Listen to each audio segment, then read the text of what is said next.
Get ready to be jolted out of the ordinary and into a world where conversations are charged with intensity and facts. The Lightning Strike Talk Radio with your host, Mohammed Fahim, broadcasting live from the heart of the city on Chicago's Progressive Talk Radio, WCPT 820 AM. Welcome to a radio show that charges through the airwaves with an electricity like no other. Here's your host, Mohammed Fahim. Good morning, folks, and welcome to an expanded broadcast now of the Lightning Strike. On Sunday mornings, we are coming to you live on WCPT, on the heartlandsignal.com website, on the Facebook page of WCPT, on my personal Facebook page, and also we are going to be going worldwide on the heartlandsignal.com website. So please check us out. Joining me today this morning is my co-host, Ken DeLuke. Howdy, folks. And we have got Adriana Alvarez joining us. Hello, everyone. Good morning, Adriana. And Dolly Silverberg is also with us today in the morning. Hi, guys. And we got Dr. Sheila White, who will be introducing our person of the week shortly. Good morning, Sheila. Good morning, Chicago. Good morning, team. And also joining us from this week on is former Congresswoman Marie Newman, who will be premiering a new segment called Ignore at Your Risk. That would be at 9:15. At 9:30, Maria Muzaffar, legislative attorney, is going to join us with her usual segment of Breaking the Echo Chamber. So many things to talk about, folks, starting with what the heck is happening with our country, with a wannabe dictator who is now threatening to come into all cities that he is not happy with. And is there any wonder, Ken, that those cities are all blue cities for some reason? That's complete coincidence. I mean, that's just like luck of the draw because, you know, when you have a crime rate that drops over 30% in a year, obviously you're not doing your job well enough from the local constabulary. So you have to have federal help to make it go down to 31% a year. Okay, so that is the world that we are living in now, folks, and you have to pay attention. Midterm elections are coming up. It cannot be anything more important right now for our country than taking part in finding out who the heck are actually wanting to represent us, what their backgrounds are. Ken, I haven't heard a peep now, unless I'm missing something, from the wannabe new state senators, or the senators for the state, not the state senators. Raja Yeah, well, Krishnamurthy. I know Raja, you know, he had that huge war chest, and you Yeah. cannot watch any TV program right now and not have seeing his face 20 times saying, just call me Raja. You know, and that's a good thing to run on. You know, And if you look at his have track any of record, the you know, in Congress, it was like dismal, you know, so it's amazing what a little bit of money can do for you. and have any of the other candidates come out that you guys know about, Dali or Adriana, to say anything about ICE coming into Chicago? Any remarks on that? I haven't heard any candidates talking about ICE coming to Chicago. Honestly, it's kind of what I've heard from people is the grassroots communities Right. posting and talking about it. Well, actually, the governor, I don't know if you heard him yesterday or the day before. I tell you, I get a lot of respect to him. He's really done a hell of a job responding to this threat. And he was Absolutely. saying, everybody come out, and this is important. Do not do anything violent. When you see the ICE cars coming in and doing what they're trying to do, go out there and take video of that, and we'll blow it up on media. Do not give them an excuse to fight back, because that's where they get the narrative. You have to be very respectful, just, you know, document what's happening, and that's the thing that's going to change, you know, the whole program at that point. Absolutely. Absolutely. And I totally agree with that approach, folks. Our mayor of Chicago has also come up with some good, fight back on this thing. It is not something that we should take lightly. My question more was about any of these candidates who want to represent the state as senators. Have they said anything on this topic? And I don't seem to have heard anything in any media It's high time that they step up and speak up, because this is directly impacting a number of people, especially in the immigrant community. And for our wannabe senators not to say anything, Tammy Duckworth came up and said something today, that they had gone on to visit with the Great Lakes Naval Base, and the commander of the Great Lakes Naval Base was kind enough to give them a tour of the facility and show them where the ICE offices are going to be. Unfortunately, neither Senator Durbin nor Senator Duckworth were able to get to talk to anybody from ICE.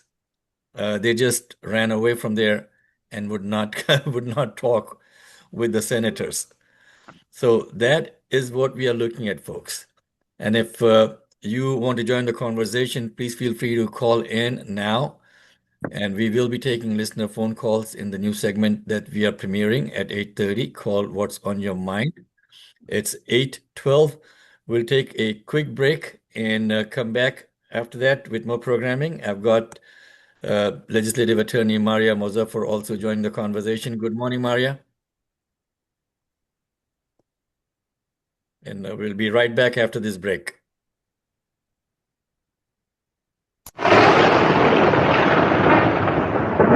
Maria, if you could please turn on your video also. Have no fear with regard Yes, to renewable I energy. will. If In a you little bit, I'll be coming own on. residential or commercial in I just Northern wanted to Illinois, hear the you show. most likely Okay, qualify we for still have massive federal, state, and 9:30 utility to incentives. come on. Grab a piece of paper and a But pen yeah, feel and free to write down join this in number, Yeah, before Maria. I just wanted to check what was being discussed. So, 630-785-0031. Yeah. You can I'm have just a no listening. cost, no Yeah, obligation please feel Yeah, free conversation and to join join with in in a before. anytime. There's If ComEd you so got much Greenlight something that you need expert to we have say who and can join help in you and interrupt, figure out by all means which do incentives that. you qualify for. Back in 20 seconds. Call 630-785-0031 or free, no cost, no obligation assessment. Maria, can you put your video on 630-785-0031. and Yes, I will. I will soon in a little bit. I'm just. Welcome back to the Lightning Strike with Mohammed Fahim. Good morning, folks, and welcome back to the Lightning Strike. We are back here today on WCPT and also going live on the heartlandsignal.com worldwide, and you can listen to us on the WCPT website. You can also listen to us on the WCPT Facebook page and on my personal Facebook page. Our show Facebook page was unfortunately hacked and deleted, so we are creating a new Facebook page. Bear with us. Our new website, TLS Radio for the Lightning Strike Radio, is also coming on soon. You should have it in the next week or so. So plenty of ways for you to communicate with us. Dali Silverberg and Adriana Alvarez, our new additions to the team, have also created social media presences. You guys want to talk about the social media that where people can watch us and listen to us, please? Yeah, so we are on most forms of social media. We're trying to get on all of them, including Spotify, Apple, and all of that, alongside with I believe it's SoundCloud that we are already on. And from there, we are just going to be posting clips daily of what happens here on the show, segments that we talk about, and also just other important things that we want you guys to know as listeners. hey, I Wonderful. just had an idea. What is that the new social media site that our orange president put up? What's that called? Truth Social or whatever. Let's see if we can get on that. That would be huge. We're also on Instagram, as I said before, but _ lightning _ strike _ So there's a bunch of underscores in there, but you can find us on Instagram with a new account, and we already posted our new logo and everything, and so it's going good. Wonderful. Thank you guys so much. And here's the thing, folks. This is our country. We have to take it back. And the only way that we can fight back without having a bunch of corporate money behind us or a bunch of people who want to influence how our country works and who our foreign policy should be geared towards, we need to take it back, and we can only do that with your support. So please go to our website for now, which is tlschicago.com, and see if you can support the show by sending us a small donation to keep our costs covered over here. Plenty of things to talk about again today. And at 9:15, former Congresswoman Murray Newman would be joining us with her segment. And at 9:30, Legislative Attorney Maria Muzaffar will be coming in with her regular segment of Breaking the Echo Chamber. So many things to break apart on the show today. Ken, going back to what is happening in Chicago, Adriana, you wanted to talk about the current protests that are going on. So let's bring your segment in a little bit early so you can at least introduce what your topic is going to be. Yes, so there are a lot of protests going on in Chicago, and there's a lot of different ones. So this Labor Day weekend that we just had, there were many protests, but I did not hear about the protests until after they happened. The Mhm. media did cover it, but they covered it much later. They didn't cover it in real time, at least that's not what I saw. I didn't get the news reports to my phone saying protests happening right now, and it was for Labor Day, protesting just how workers are treated. It was protesting minimum wage. And then also, we still have the protests going on about the National Guard being sent to Chicago and ICE as well.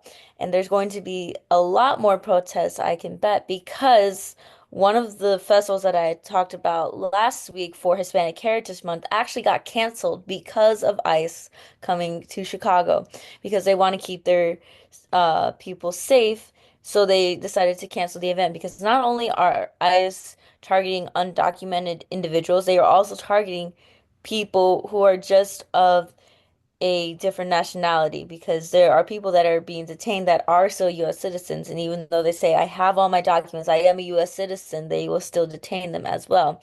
And also, this past weekend, this was during Labor Day weekend, into that ICE was getting sent to Chicago, National Guard getting sent in Chicago. There were these social media posts that was posted by Donald Trump, Mhm. Governor J.B. Pritzker, and the mayor of Chicago. So Donald Trump had posted, I love the smell of deportations in the morning. Chicago is about Yeah. to find out why it is called the Department of War, with a picture of him with Chicago and fire. It was just a very meme-like thing that you wouldn't think that a that a nation leader would post. It looks very childish. It looks like something that somebody else would post to make fun of him. Now, Governor J.B. Pritzker replied, the President of the United States is threatening to go to war with an American city. This is not a joke. This is not normal. Donald Trump isn't a strong man. He is a scared man. Illinois will not be intimidated by a wannabe dictator. Then U.S. Senator Dick Durbin decided to come to Chicago to speak his mind about the protests and about how he is not for Trump doing all of these different things. Then we had the mayor of Chicago speak out about it, saying that we will stand strong and defend our democracy. And alongside with this, people have also looked at the crime rate statistics as well. And yes, how we said earlier in the show that it's gone 30%, but he wants to make it go down 31%. People are saying, well, if Trump is over here kind of attacking Chicago, why do you have a hotel with your name on it in the dangerous Yep. city that you're claiming cannot be handled? And then also that he's looking at a statistic of cities that are in a population of over 1 million individuals. There's only four of those. Real quickly, I just want to say Chicago, best hellhole ever. Go ahead. Exactly. He's taking these statistics of four cities. I believe it was Chicago, Dallas, New York City, and Los Angeles. In Those are the four Baltimore. cities that he looked at. And because it's one out of four, he's sending National Guard, which shouldn't it be doing more important things? Okay. I wanted to share, sorry. No, you're fine. You're muted, Mute, Mohammed. You're Mohammed. muted. Mohammed, you're on mute.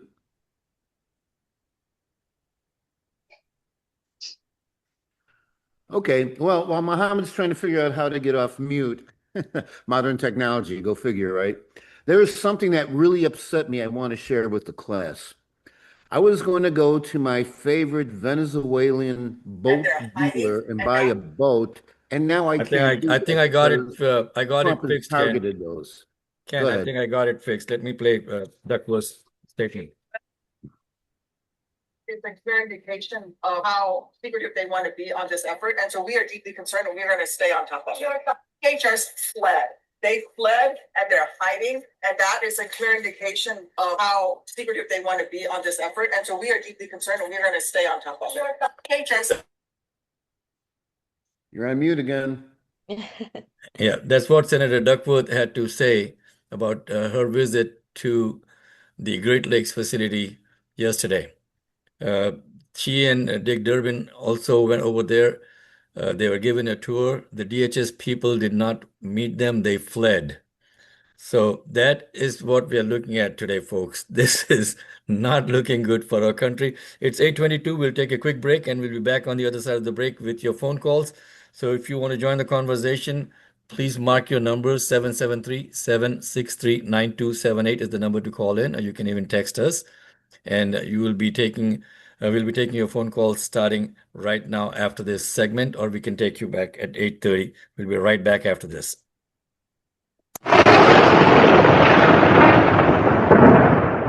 Maria, are you listening? Have no fear with regard to renewable energy. If you own Mohammed, are property, you doing either your residential or personal commercial, research in or Northern no? Illinois, you Oh, most likely Sheila, I'm qualify so for sorry, I forgot massive about I it. am. federal, No, state, I'm and here. I'm utility listening. incentives. I'm Grab a listening. piece of paper and a I pen just want to and stay write down muted. this I want number, to. 630-785-0031. You The can person I have a believe has been no-cost, online since no-obligation 8. conversation Oh, I'm with so a sorry, I'm here, Sheila. guys. After You we're hear My done me? bad. with this, that with can the help person you of the week, I figure want to out ask you a which question. incentives you qualify for. You hear Again, me? call Yeah, I can hear you. 630-785-0031 So I'm just gonna stay muted or free, no-cost, until no-obligation when I want assessment. to pop in. Okay. 630 All right, so after the person of the week, I want to 785-0031. ask you a question. Hey, good morning, folks. Welcome back. Welcome back to the Lightning Strike with Mohammed Fahim. Welcome back to the Lightning Strike, and I want to bring in my co-host, Dr. Sheila White, to introduce our person of the week. Good morning, Sheila. Good morning. Good morning, team. Our person of the week is Dr. Dina Colon, and she's a certified mental health wellness coach, children's and personal people's advocate. She's also a philanthropist and a motivational speaker that travels all over the world. She's an author, and her books are dedicated to transforming the lives through compassion and purpose, something that we need in our world and in America today.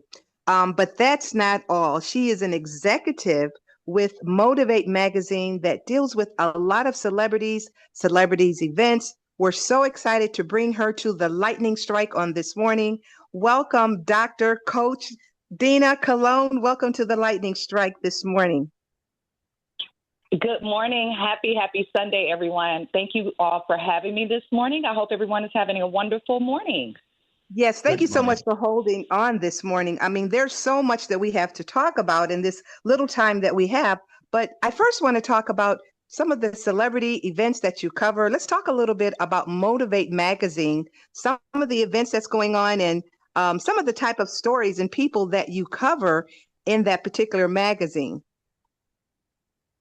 So Motivate Magazine is Heart of a Woman, Soul of a Man. And I am the face and host of the magazine. And what we focus on is bringing light to those who are influential to making a difference out here in the world.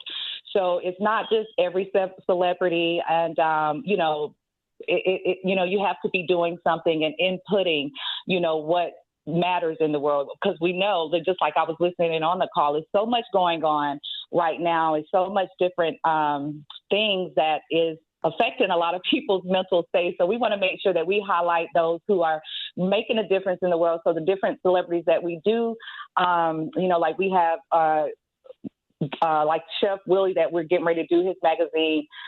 He's a celebrity chef for Kim Kardashian and all those different celebrities. But what he does is he has a nonprofit organization that focuses on bringing children in, to not always saying, hey, you can be an NBA player or NFL player. He said, let me teach you how to cook.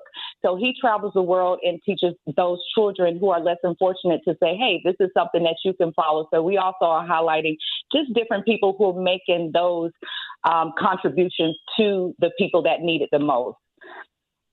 Now, Dr. Dina, you mentioned about the youth, and I know that you are the founder and CEO of the Purpose of Youth, which is a nonprofit organization, and Timeless Minds, it's an LLC, and you champion mental health, trauma recovery.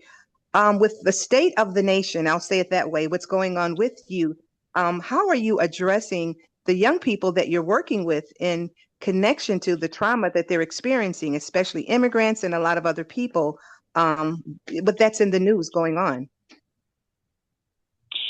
Well, I would definitely say it's a very challenging situation with all the immigrants and different things, because the world is definitely chaotic right now. And you have a lot of people who are, leaving the country, being took away from their families and children and different things. So it's affecting so much of the youth right now, tremendously. And not alone with my focus with the Purpose of Youth is focusing on the homeless and the trafficked youth. Right now I'm in Charlotte, and it's ranked number 3 in the world for trafficking and different things and homelessness and for the children. So it's so many different areas where, I have to go beyond the point of mental health services from Timeless Mind, because that's what we do, try to provide mental health services for the youth and the seniors, because it starts with the youth, but it also ends with the seniors. So that's a part of Timeless Mind. But addressing back with the Purpose of Youth, it's so hard to,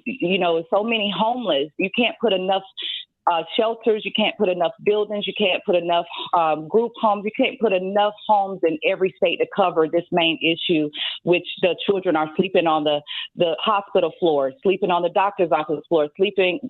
Department of Social Services don't even have enough space anymore from the, for how much homeless it is out here. So I'm trying to reach so many areas with the Purpose of Youth to try to target that area, to try to find shelter, safety nets for those who have been trafficking, and along with counseling and mental health services. So it's a nonstop, it's 24/7. It doesn't stop. And it's unfortunately the way that it is right now, with so much that's going on with the immigration and different things.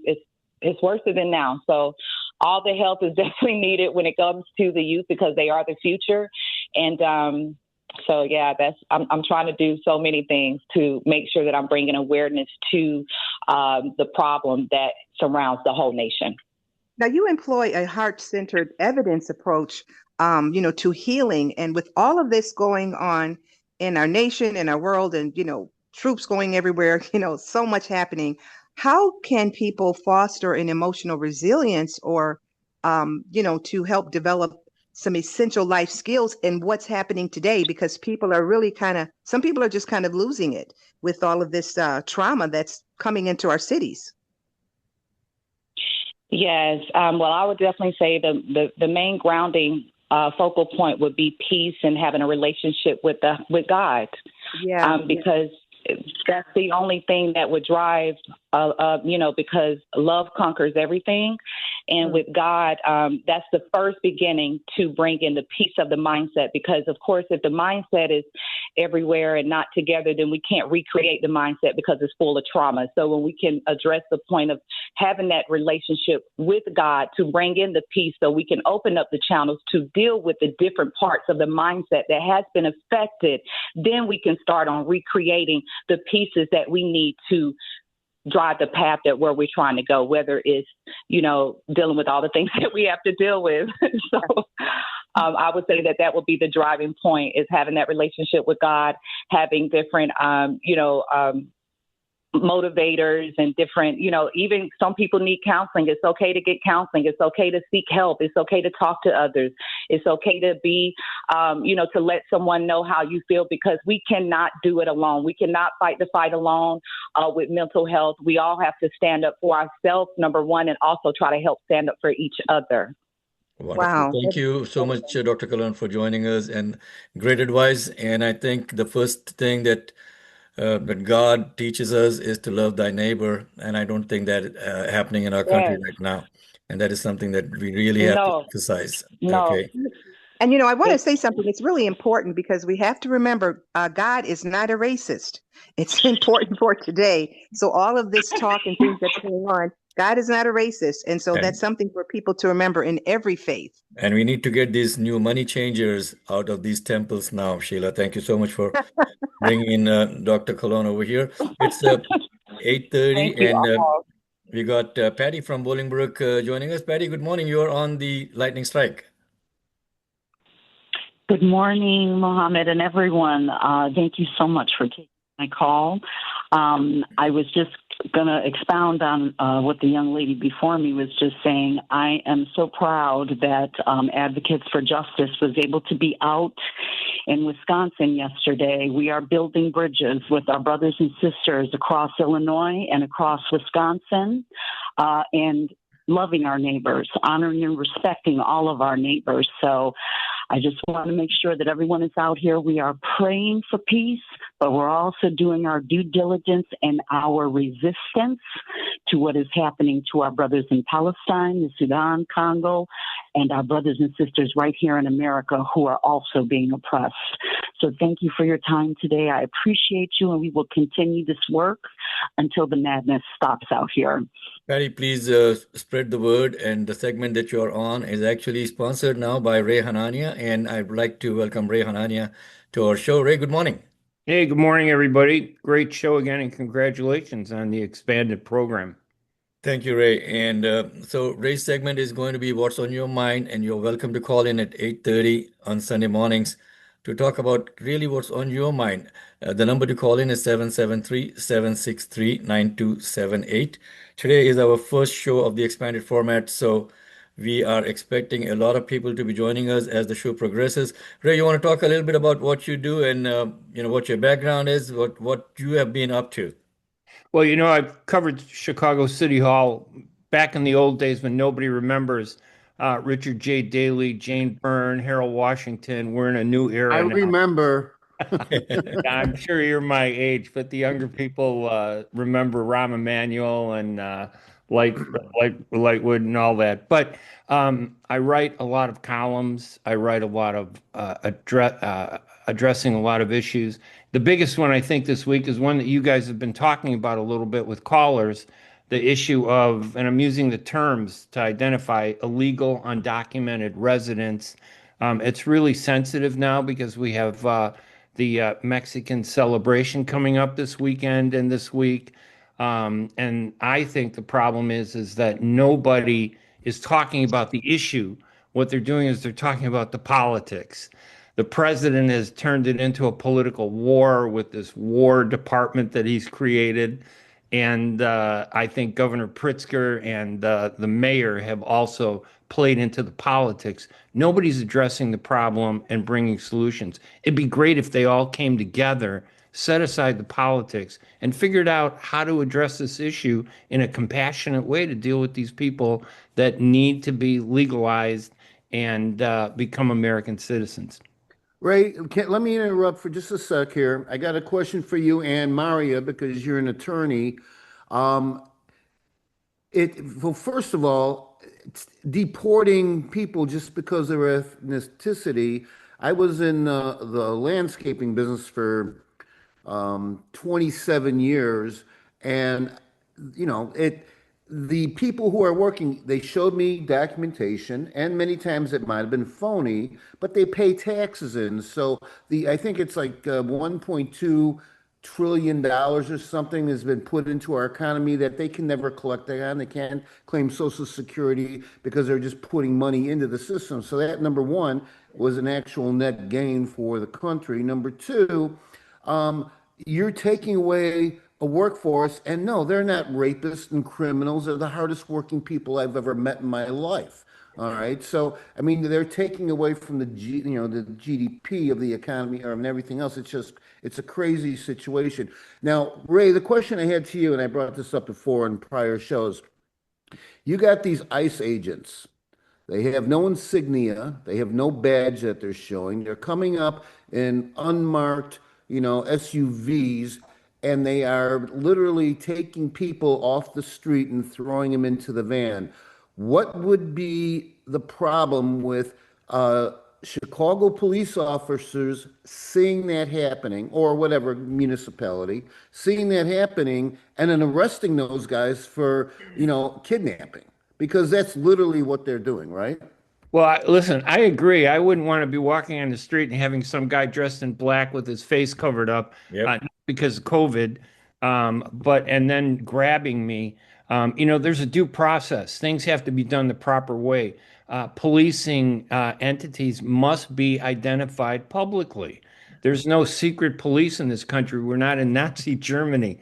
But I still believe, though, that there is a problem and no one is addressing it. My parents are immigrants. They came here in the 1920s and 1950s. And my dad in the 20s, my mom in the 50s. They did it legally. They went through a long process. It was difficult. They learned the language. They became Americans. The whole idea is to become part of America, engage with everybody. I think it's wrong to enter the country illegally, even if you felt that there was something wrong. We need to address the problems that prevent them from coming in. And we also need to address the problems of those that have come in illegally and that are here, because there's two sides of this story. And again, nobody's talking about the issue. We're just talking about politics. If you hate Trump, ICE is bad. If you love Trump, ICE is good. If you love Trump, crime is rampant in Chicago. If you hate Trump, there's never been crime in Chicago. Where's the middle ground in all this? It's terrible. And I think both sides, especially the undocumented residents, to that point, they've been trying to do reform on the immigration policies for the past 35 years. And Congress doesn't have their act together. That's where it starts. It's not a basis of these people are trying to come in so that they're not getting killed in Venezuela or whatever. The problem is that Congress has to get its act together and work in a bipartisan fashion, not just black, white, whatever, in order to pass, good immigration reform to where the process makes sense. Due process is important, but sometimes it's impossible. But the problem is, and I've talked to members of Congress about this over the 50 years that I've been covering politics, this is a foundation issue of politics for them. If I were, and this is what happens, members of Congress get elected to Congress, they need an issue that can rally their voters around them. Yeah. I don't believe they want this problem solved. I believe that they've been using it for the last 20, 30 years to generate support and focus on the problem rather than on the solution. Yeah, I totally agree. They want to get their team on their side. They want to create a talking point in order to get riled up to get votes. Ken, watch the finger. I got you. I just see it. Muhammad gave you the finger. Oh my God, that's going to be no. It's this finger. What we the beauty of the new format, Ray, is when we were just talking on radio, we could not see each other. Yes. So most of the time, we ended up talking over each other. So when we came up with this format, which is so great, we can see each other, and if someone wants to make a point or come into the conversation, they can either raise their finger or send up some kind of a message on the chat thing. Well, Ken raises some great points. Ken raised some really good points, and I think you guys have done. So the question great job addressing that I've always struggled with is most of our Congress, most of our elected representatives in both the Senate and the Congress have been sold to foreign interests. They are not putting America first as they should. In fact, we have a lot of people now in public office and in elected office who are dual citizens of two countries. Right. So when you take an oath to uphold the Constitution, when you come into office, which country's Constitution are you taking an oath to? Right. That is something that we need to address. We want to make sure that if someone is going to be running for public office, they owe allegiance only to one country. I served in the military when I was in college, and it bothers me when I see other people who say they're American who serve in foreign militaries but never serve in the U.S. military. That's what bothers me the most. You have a great guest coming up, Marie Newman, a former congresswoman. They use politics to destroy her district because they didn't like what was being represented in that third district. They divided her district, gerrymandering it into 5 different districts and forced her into a fight with Sean Casten. She was a great voice. They didn't like it because she was very progressive, and they took her out. That to me is a political crime, the kind of things that we need to stop. And that is something that I wanted to actually address it when we started the show, is to hold our elected officials accountable and also the party officials accountable. I don't think the Democratic Party is really doing a great favor to Americans by going in the way that they are going now. And they're trying to still go the old-fashioned way of party bosses deciding what is good for the country and what is good for the people. That needs to change. And I think a great example, I see your finger, Ken. Let me finish my thought. Okay. A great example is what is happening in New York now with Zoran Mamdani challenging the status quo and just bowling them over. I love that jingle of my name is Mamdani, Mamdani. Millions and millions of repetitions on social media. His name is getting out there. I really think he's making a difference. And the fact that Trump has targeted him, trying to bribe Eric Adams, the mayor, to get out of the race by making him an ambassador and to offer a job to Curtis Sliwa, who I don't know if you remember him. He was a great crime fighter, volunteers in New York, who I interviewed many times back in the 80s and 90s. But Trump's intervention is for the wrong reasons. He doesn't care about New York City. It's about politics. And that's the problem with today. People aren't addressing the issues. And I think that is something that, Ray, that we need to really start hammering, is for people to come out and participate. You know, if we don't come out and participate, if we don't understand the conditions that are going on and vote, and then hold our elected officials responsible and accountable, things are not going to change. You have a great program because you got a lot of good people, Adriana, Silverberg, Deluck, and I apologize if I'm pronouncing the names wrong. But these issues, your expanded program, I think you're doing a great job raising some of these issues. Ray, I got a question because you brought up the point of gerrymandering. Yes.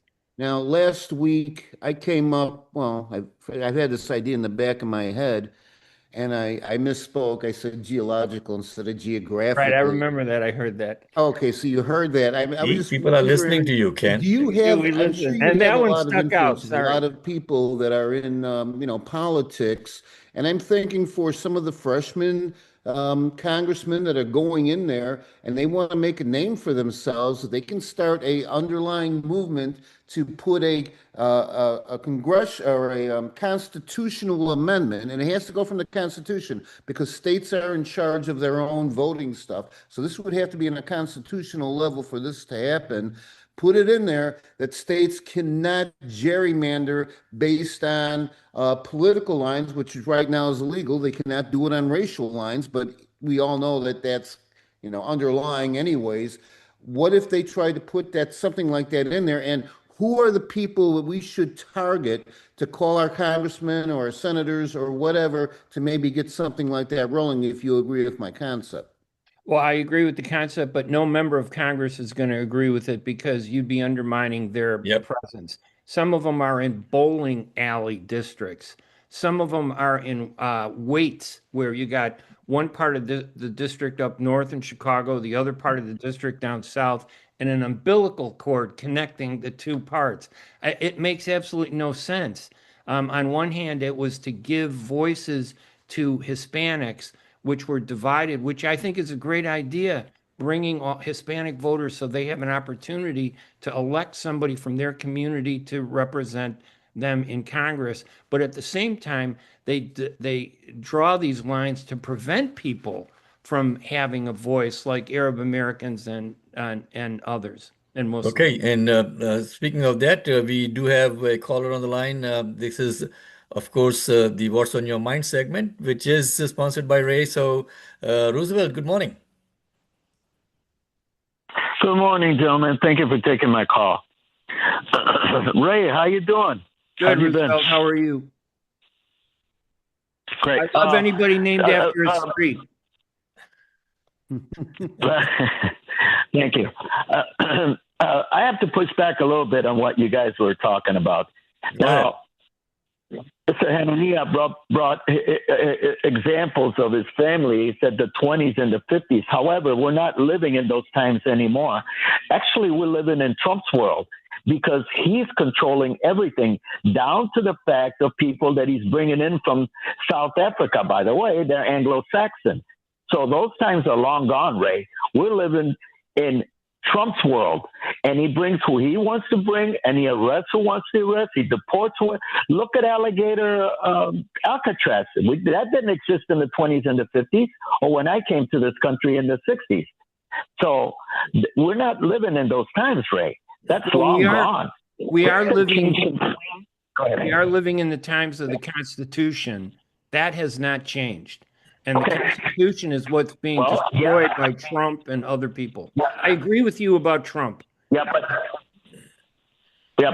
here's the thing, Ray. He's not respecting the Constitution. He's not respecting the. I agree. Okay, so until we have a Congress, bipartisan Congress, where some of the branches of government are in the hands of Democrats. Right now, we don't have a Congress, Ray. We have MAGA. MAGA. That's what controls this country.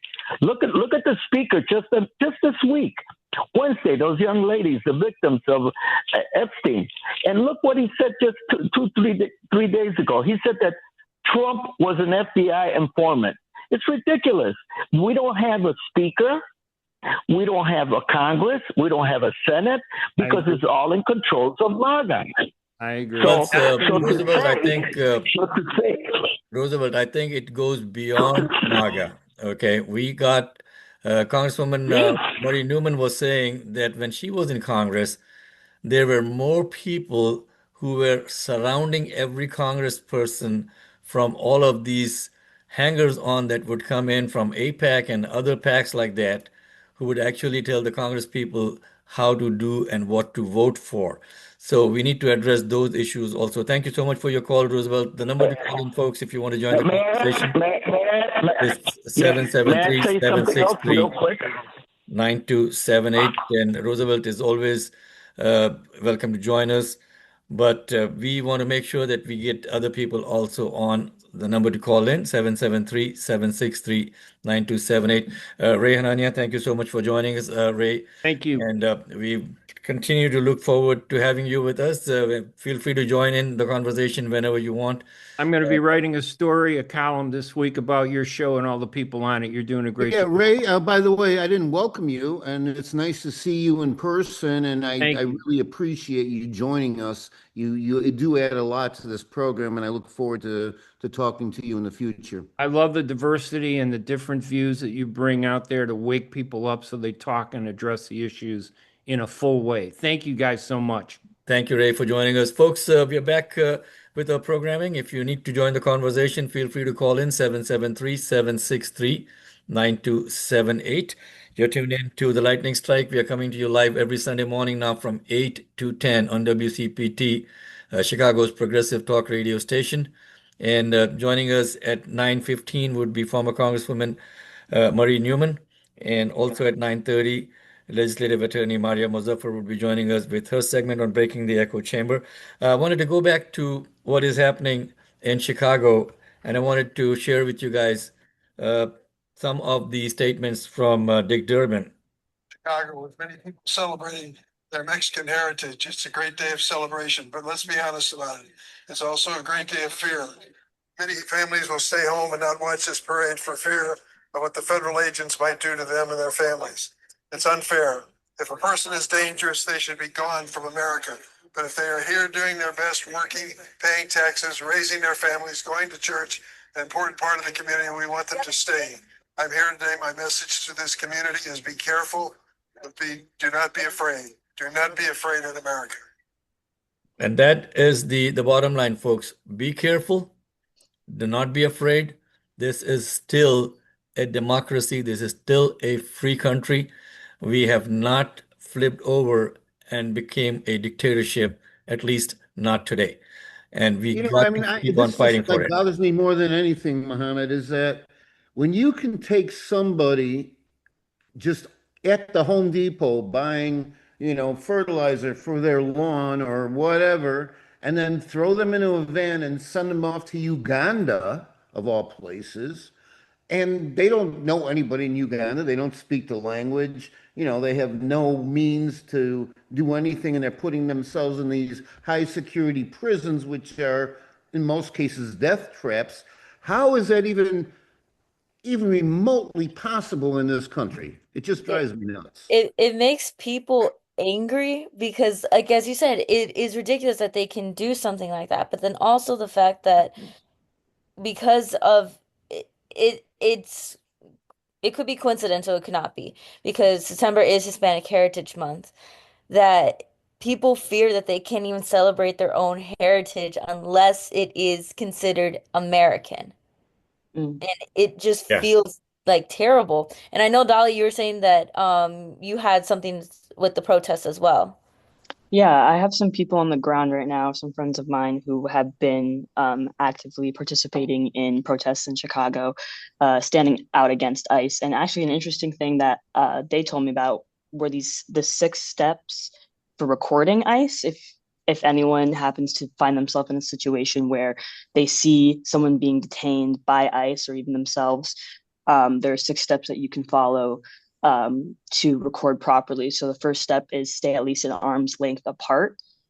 Film. Second step is film horizontally. The third step would be narrate what you're seeing with as much detail as possible. The fourth step would be focus your filming on the officer's actions. And then the fifth step would be do not share your videos publicly without permission from the people being detained or their families.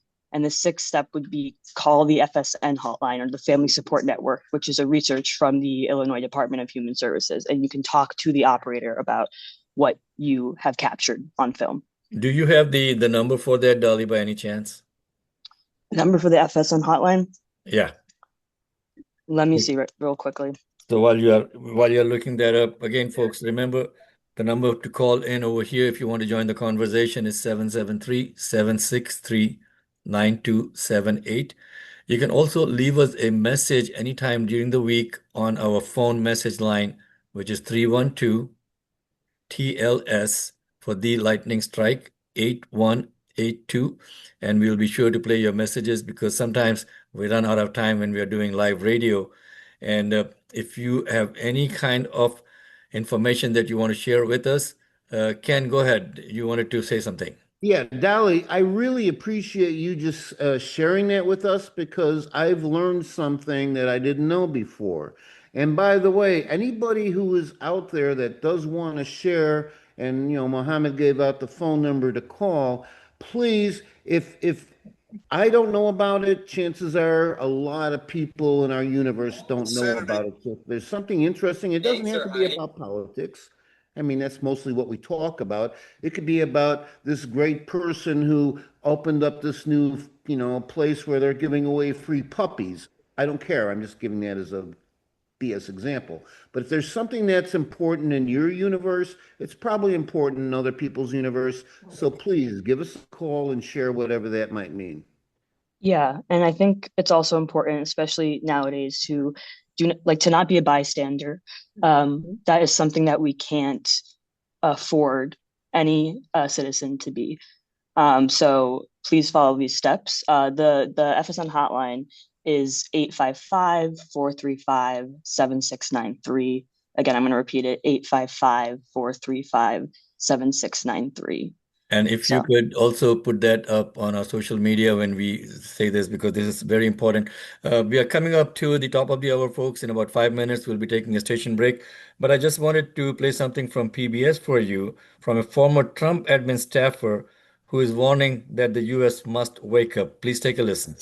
Of the Trump administration targeting critics of the president or his perceived political enemies. The last week has seen an FBI search of the home and office of Trump's former national security advisor and an attempt to remove a member of the Federal Reserve Board. Being the focus of Trump's ire is something that Miles Taylor knows all too well. While serving in the Department of Homeland Security during President Trump's first administration, he anonymously published a book criticizing the president. He's been dealing with the fallout ever since, including investigations launched after Trump re-entered the White House. And Miles Taylor joins us now. Miles, good to see you again. Great to be with you. Just start with what we've seen over the last week. Plus, when you saw the John Bolton raids, the attempt to fire the Fed Governor Lisa Cook, the 24 FEMA employees or so were placed on leave, what did you think? What went through your head? It's happening. It's all happening. The things that many of us have forecast for years would happen in a second Trump administration if he was not surrounded by people who said, Mr. President, this is illegal, or Mr. President, this is unconstitutional. Well, then we would see the fruition of the thing that many of us saw behind the scenes with the president. I mean, look, I wanted Donald Trump to be successful in the first Trump administration. I did not know the man. When I came into that administration, though, and I saw with what regularity the president cooked up ideas that were so obviously illegal on their face, that made me and a lot of other people very, very worried. And we felt like we needed to go out and tell folks that that was the case. Unfortunately, he's come back into office, and a lot of those things he wanted to do that lawyers did not think were lawful, he is carrying out. And many of those are focused on revenge against his enemies.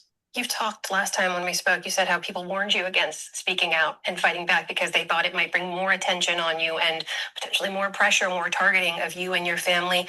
A lot of people don't see what that targeting looks like, the personal toll, the financial toll. And as you said before, you think people are scared to speak out because what it would mean. What is it like when the president comes after you? Yeah, it changes your entire life. And I tell people this not so they have sympathy for me, but so they understand what happens if the president of the United States creates this kind of blacklist and the ripple effects it can have. I mean, for us, socially, it's caused friends and family to, go different directions than us.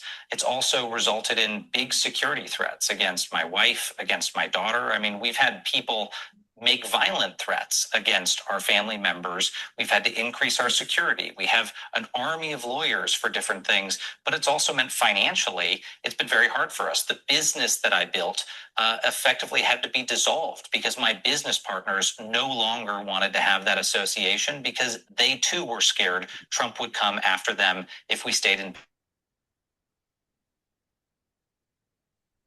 You're on mute, dude. Troops in an American community and threatened to send them into more communities across the country. Here's what he had to say about that yesterday. The line is that I'm a dictator when I stop crime. So a lot of people say, if that's the case, I'd rather have a dictator. But I'm not a dictator. I just know how to stop crime. I don't love, not that I don't have the right to do anything I want to do. I'm the president of the United States. Miles, you know this president. You've worked for him. What do you take away from his comments there? Well, I'll be honest with you. It is not about crime.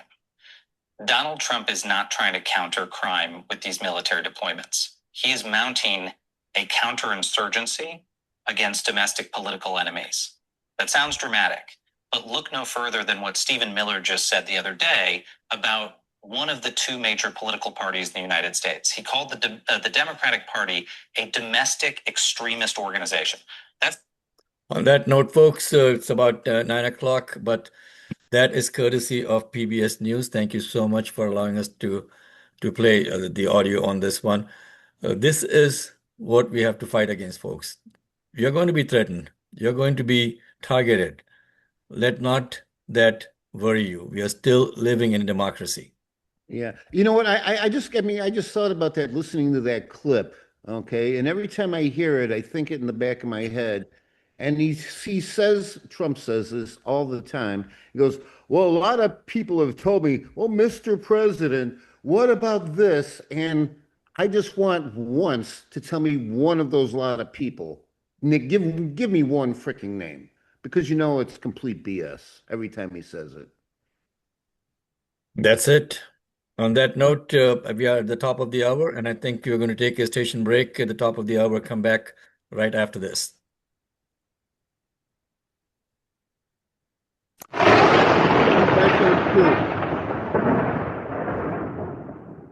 Hey, Progressives, it's Richard Chu, host of Chu's Views, weekdays from 6 to 8 Hey, good morning, Carl. here on Guys, it's WCPT. Carl from I want Cleveland. to let you know that one of our Okay, leading Carl. progressive If voices, you can, Chicago because now Mayor we're Brandon doing Johnson, will be my guest Facebook the first format. Friday of If each you can month turn at your video 7:30 on, that'd be a.m. great. There are so many people who want to understand how decisions are made, and there are many people who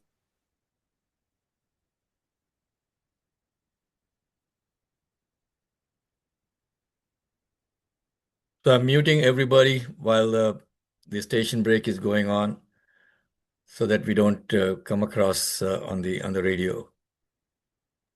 Carl, can you hear me?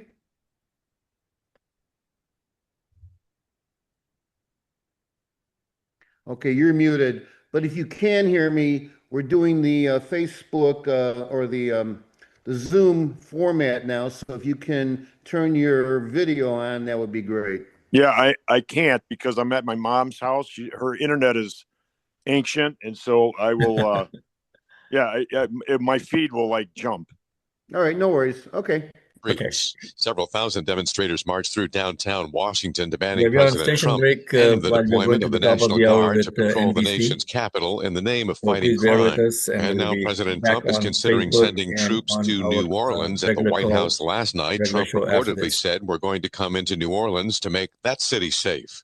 The president had previously floated the idea there of federalizing anybody New Orleans who's police going to be and has talking indicated here he'd do the again that same in wants me Chicago. to The governor of prompt them with a Illinois now calling specific President Trump a question wannabe to help dictator make that after point or multiple reports anything? of troops preparing to mobilize in the city of Chicago. Trump posted an AI-generated We're going to be back in about 2 minutes. night as a battlefield. In the post, the president says Chicago is about to find out why it's now called the Department of War. In Washington, the Justice Department has asked a federal judge overseeing the Jeffrey Epstein case to deny a media request to unseal the names of 2 Epstein associates who received large payments from him in 2018. Jim Forbes has that. Court documents show the Justice Department cited privacy concerns as the reason for not making their names public. One of them received a $100,000 payment from Epstein, and the second person got a $250,000 payment in 2018 from the late sex trafficker. The payments were made after the Miami Herald published a series of investigative stories where victims criticized the plea deal he received in Florida back in 2008. As part of the plea agreement, federal prosecutors in Florida agreed not to prosecute the 2 former Epstein associates. I'm Jim Forbes. There are no survivors after a helicopter crash in Minnesota.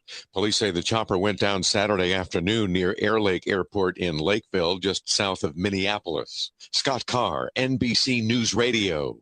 This is Chicago's Progressive Talk, 820 AM, WCPT Willow Springs, and online at WCPT820.com, where facts matter. Donald Trump wants to send troops into Chicago. But what does that really mean for our city, our neighborhoods, and our future? After about 30 days or so, we believe that they will pick up all of those resources that they send here to Chicago and send them to the next city. Stay with WCPT 820, Chicago's Progressive Talk. Back in a minute. You've been working hard all day and didn't have time to catch up on the news during work. And that phone just wouldn't stop. We've got you covered. Joan Esposito, live, local, and progressive. We will fight as many places and as many times as it takes to get this power back. Joan Esposito, afternoons from 2 to 5 p.m. WCPT 820. You know that you can listen to Chicago's Progressive Talk on WCPT AM 820. Stream us live at WCPT820.com and on the TuneIn Radio app. Or you can ask Alexa, Siri, or Google to play WCPT from TuneIn. But now you have another option. We're simulcasting our programming overnight, 8 p.m. to 6 a.m. on WSBC AM 1240 for a clearer reception in and around the city. Chicago's Progressive Talk, WCPT 820. And now overnights on WSBC 1240 AM, where facts matter. Welcome back to the Lightning Strike with Mohammed Fahim. Good morning, folks. Welcome back to the Lightning Strike, and we are starting off our second hour at 9:15. Former Congresswoman Marie Newman would be joining us with her news segment, and at 9:30, legislative attorney Maria Muzaffar would be joining with Breaking the Echo Chamber. I wanted to get the second hour started off with an interview that Governor Pritzker had on Meet the Press, and thank you for Meet the Press to allowing us to use that this. during my time in office already. You know, people forgot in years past, we had more Republicans holding the governor's office over the last 40 years than we had Democrats. And they forgot about Southern Illinois and Central Illinois and about areas of the state that where there are more Republicans than Democrats. I did not. I have made sure that we've invested in education and infrastructure, that we've created jobs in those areas of the state. We need more people that are willing to reach across the aisle and do the right thing when they're in office. Look, we have tough elections, Democrats and Republicans fighting one another. But after the election is over, when you're actually governing, you got to govern for all the people of your state. And that's what I've done for the last 6.5 years and look forward to doing for another 4. Because I've demonstrated that during my time in office. So the governor is planning to run again for office, as we all know. And if everybody could please unmute yourself and join the conversation. We are back online. Carl, thank you so much for joining us on your iPhone. We were not expecting you to join, so Ken was like surprised when you popped up. What's happening in your world, Carl? Hey. Yeah, good morning, everybody. Yeah, so this weekend's been really busy for me. I've been at my high school reunion back in Cleveland, so it's been kind of busy. But it's interesting because we were talking about some stuff like the metasphere, which is what I want to talk about today. And I was talking to some of my high school, schoolmates, and the topic came up, and I was like, that's interesting. We haven't heard a lot about the metasphere lately. Several years ago, it was a hot topic about how non-fungible property and property rights and all that kind of stuff. So we had some interesting conversations about that, and so at some point, that's the topic of technology for today. Go ahead. Yeah, no, I mean, there's just some interesting implications. You can buy, things. Crypto. You can own property. I mean, one guy was talking about. He bought some acreage on the moon, through the metasphere, which I thought, well, that's cool. I don't know. I don't know where you're going to visit your property lately, but there's just a lot of things. And then, of course, the controversy is, who owns what laws govern, the metasphere, how people, can be included or excluded. And it's just one of those things that, a few years back was a hot topic of discussion, but it hasn't, it's so funny because as technology changes, as new things become popular, things become, come in and out of vogue. And so it's interesting just because I haven't really heard a lot about the metasphere lately, but, there's a lot of people that are involved in it. And, it has implications. It's got implications about security. It's got implications Carl, about... I got a quick question. Yeah. Hypothetically, if I were to go to the moon and just decide I like that one property that other guy bought, and I put up camp there, do I get squatters' rights? Well, it depends whose laws you're... I don't know. There might be some Martians there. Maybe the Martians are going to have a different law than we have. So, folks, that's Carl Moose joining us with to bring in a little bit of levity and information to the show also. So it's not all politics and boring politics like we like to talk about. Carl, thank you so much for bringing in a little bit of change to the discussions that we're doing. But so important for us, folks, to really, really get involved with what is happening in the country. At 9:15, we have got former Congresswoman Marie Newman joining us. She is the author and Substack columnist. She'll be joining us every Sunday at 9:15 for her segment, Ignore at Your Risk. And Marie would look at political issues from an inside-outside view, revealing the good, the bad, the ugly, and surprising issues we may not be paying attention to. Now, her goal is to provoke thought and create conversation. And at 9:15, I would definitely want to welcome former Congresswoman Marie Newman and her Ignore at Risk segment. So it's about 6 minutes more to go. If you want to join the conversation, meanwhile, feel free to call in. The number to call in is 773-763-9278. Let me repeat the number again, 773-763-9278. You can also text us at that number. And I see that Murray has already joined the conversation. And Murray, you want to come in a little bit early and start getting into what you want to talk about today? Okay, I think You're on mute, you'll Marie. have to Can you hear unmute. me? We There are you here go. now, all together, voice and everything. So, good morning to everyone. What a spectacularly beautiful day. First of all, let's just It take is a note on gorgeous. that. Yep. Oh my gosh, gorgeous and a gorgeous fall so far. So, the genesis of all this was Mohammed and I are old friends and certainly old friends with WCPT. And so often we hear about these very complex stories with all these layers, and yet there's still things that are kind of a mystery from behind the scenes. So, on my Substack column, folks email me all the time and say, "Hey, what does this really mean? And why is this happening?" And so what I try to unpeel for folks is the things that are happening behind the scenes in government and politics that explain the exteriors and the contours for them. So when WCPT and Mohammed came back to me and said, "Hey, would you like to do a segment?" I said, "Yeah, there's some things that I think get missed in the shuffle, right? And also, it's the good and the bad and the ugly, right? It's all of it. Sometimes very surprising things. So, so for me, I felt like, oh gosh, this is a good opportunity to answer questions and be an explainer desk, right? Sometimes when I do speaking engagements, I say I'm a help desk or explainer desk for both elected as candidates as well as members of the public to help people understand things. So that's how this all got started. So, Murray, thank you so much for joining us. We had Ray Hanania on the line in the first segment today, in the first hour, and Ray was talking very highly of you. And he's going to be writing actually a column next week about the show. Oh, And nice. yeah, he wants to talk about what we are doing and the difference that we all can make together. The important thing that I am always emphasizing, folks, is we have to do this together. We cannot expect someone from the moon where where Ken is going to be buying some land. And by the way, Ken, someone just texted me that you'll do so good on the moon because there will be no one to interrupt on the moon. Okay. Good point. Okay. Yeah. Hey, but jokes aside, this is the country that we live in, folks. This is it for us.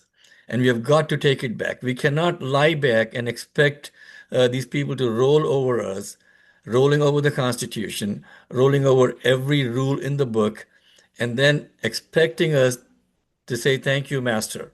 This is not how the country works. Murray, the segment is all yours. Well, thank you so much. Well, I'll go ahead and dive in. So, welcome to Ignore at Your Risk, everyone. I'm so glad to be here, and please get a cup of coffee and join us. What'll happen each week with Ignore at Your Risk is we'll look at the stories that are missed and lie beneath the bigger stories. So, I have a kind of a particular view on things, right? I have an inside-outside view because my perspective is that I was in Congress, I was outside of Congress, I am a citizen, and I am now an observer, right? So I think it's appropriate that the very first week we talk about the Democratic old guard versus the new guard. I had a hearty discussion about this last night at a great speaking engagement I had in the Western suburbs. And this is important because, folks, in the Democratic Party, as everyone knows, our approval rating is not in good shape, right? It's the worst it's been since 1991. Although just this morning, NBC News is out with a new favorability poll. We have gone from approximately 30% to 41% over the last 6 weeks. And why is that? And everybody kind of scratches their head and says, "Oh gosh, how can that be? I'm so frustrated with leadership." Because we have new leaders, right? And that's what everyone doesn't understand. That's the exciting part of when you have a horrible problem and we're in the midst of the fight of our lives for our country against fascism. New leaders emerge, right? So this morning, let's chat about and dig into the Democratic old guard versus the new guard. I am going to name names today, so Please do. fasten your seatbelts, folks. So The old guard is Chuck Schumer and Hakeem Jeffries. And I'm not being ageist when I say that. It's old thinking. It's not your age, right? We have a lot of folks that would like it to continue to be 2014. It is not 2014. We are smack dab in 2025, rolling into 2026, and we have to act like it. So there are things that work now, and there are things that don't, and we have to accept and embrace and move forward with the new, right? So Old Guard, I'll give you a couple of examples. Some interesting things are happening in specific races that are emblematic of what's happening in the party and across the nation.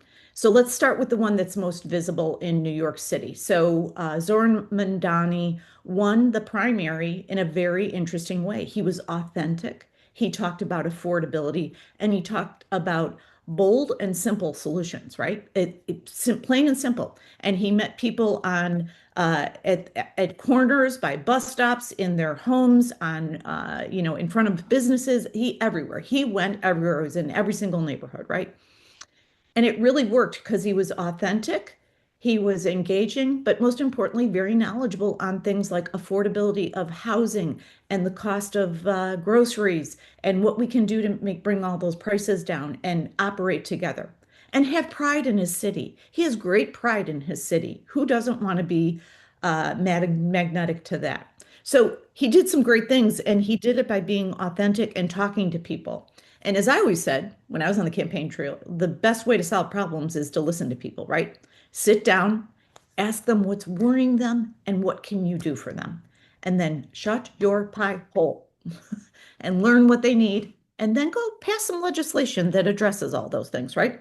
So in New York, what's happening is the old guard is saying, wow, I really don't like that campaign style. I don't like his platform. And yet, more conservatives than in the history of New York City voting voted for the Democratic candidate than anyone else. More conservatives in the city of New York, right? And he won the primary by a large margin, over 11%, right? So why is the Democratic old guard not getting behind him? Because he did things differently. It's as simple as that. Stop with all the silly, like, oh, he's socialist, he's this, he's that.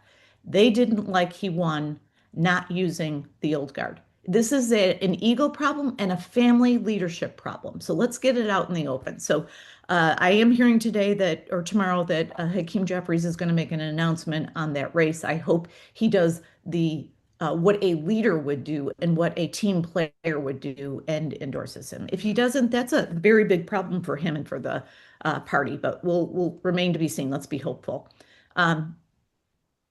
Chuck Schumer does not know, hasn't met a voter in probably 20 years. So, all of these folks that don't talk to voters, I don't really have a lot of time for. What I am recommending to the old guard and corporate Democrats that take a lot of corporate money and bully pack money from AIPAC and Democratic Majority for Israel is stop doing it. It's funny, money in politics is a lot like heroin, right? Until you stop doing it, you're not unhooked, right? So you just have to stop, right? Couple of other important examples here at home in Chicago. We're hearing rumors that in Illinois 8, which has a cast of 10 great candidates, truly, we are blessed with a great field of candidates in Illinois 8. And we're hearing that the old guard in Congress is recruiting and dredging up an old member of Congress that has been out for 15 years that lost to a Republican. This woman might be a fabulous woman, great corporate. Oh, I know who you're talking about. Yeah. I know Melissa Bean. Right. And so all I'm suggesting, folks, is that why would we want to bring back the old guard when it's clearly they're not winning and they're not working? And she lost to a Republican. Let's let these young people fight it out in the primary and do what primaries are supposed to do, is rise up the best and the brightest, right? So watch Illinois 8. There's a couple of other examples. In Florida, there's a newcomer, Oliver Larkin, who's been an organizer for 10 years. He's challenging the very, very conservative Jared Moskowitz. Jared Moskowitz courted Trump for a FEMA appointment, and he said no. And now Moskowitz is thinking about becoming a Republican because he's part of the old guard.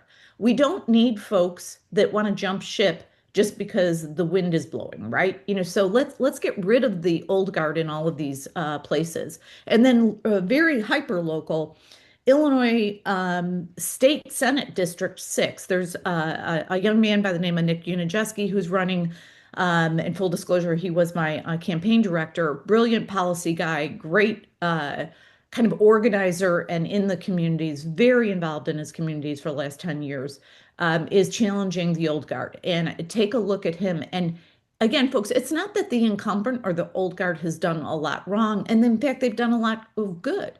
It's that we need new ideas to move forward because the voters are demanding it, right? Voters want new ideas, bold ideas, and they want to see things actually work. So watch that race. And then there's one more that I want everybody to kind of keep their eye in. So interestingly, in Illinois State House District 42 out in the western suburbs, there is a shakeup, right? And so we're going to congratulate, we believe Tara Costa Howard, the current state rep there, is getting a judgeship. That I think that final word comes out a little later this month or early next. And so we say congratulations to her. But what a great opportunity for the new guard to usher in, right? They're going through a process, I believe, that is democratic, where someone is appointed for a short while till the actual election starts. And gosh, I hope that they just garner a lot of really great candidates with new ideas. So watch that one. So let's just move on to some of the things that are going on out in the ether, right? Everybody asks me this question every week. I would say I get 15 of these calls and questions on my Substack column each week. Why, Marie? Why won't Hakeem Jeffries and Schumer endorse Mamdani? And why aren't they doing anything? And why are they rolling over? You know what? I'm going to say the old adage is very appropriate here. Follow the money. Money. Yep. Right?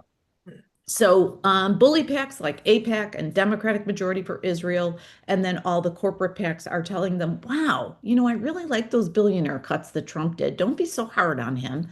And wow, I need you to do exactly what I tell you to do.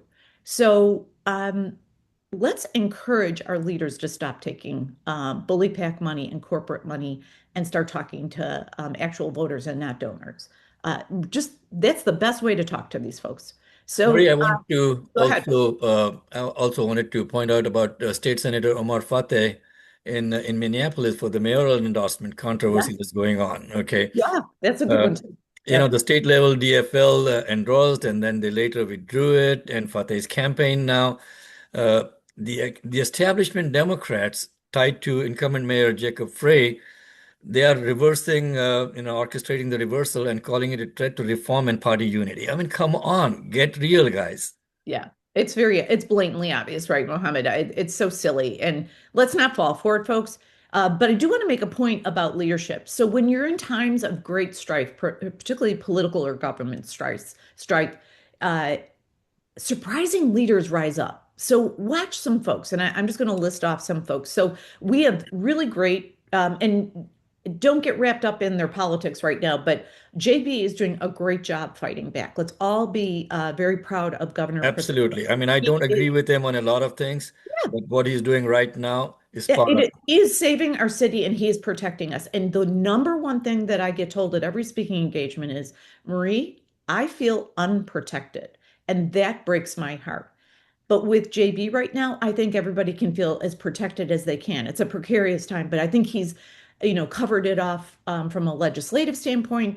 He is suing the Trump administration. He is protecting it and working very closely with Mayor Johnson. I'm so proud of Mayor Johnson and Governor Pritzker by working together and coordinating how we protect the city as Trump invades. So let's give them their flowers and some kudos.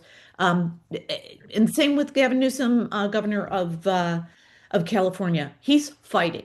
And that more than anything, folks, right now we are looking for fighters, and that's what, not fakers. So, look to right here in Chicago, Pramila Jayapal is fighting the immigration fight beautifully and with gusto. Ro Khanna has a benefits over billionaires tour. The AOC and Bernie have the anti-oligarch tool. Jasmine Crockett out of Texas is doing amazing work.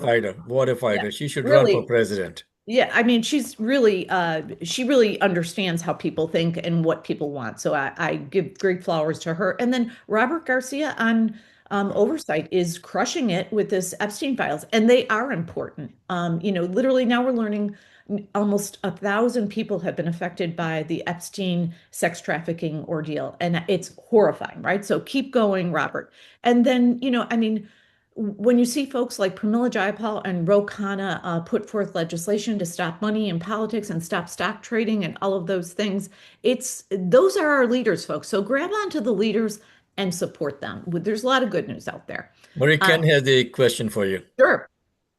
Yeah, by the way, I 1,000% agree with you. JB Pritzker and Ro Khanna have been crushing it on national media lately on just about every platform. I listen to all of them. And, except for maybe Fox News, they've been really, promoting it. And I love just if you get a chance, Google that, and here's some of the things that they've said because they are really amazing. So, I mean, you crushed it on the JB endorsement and whatnot.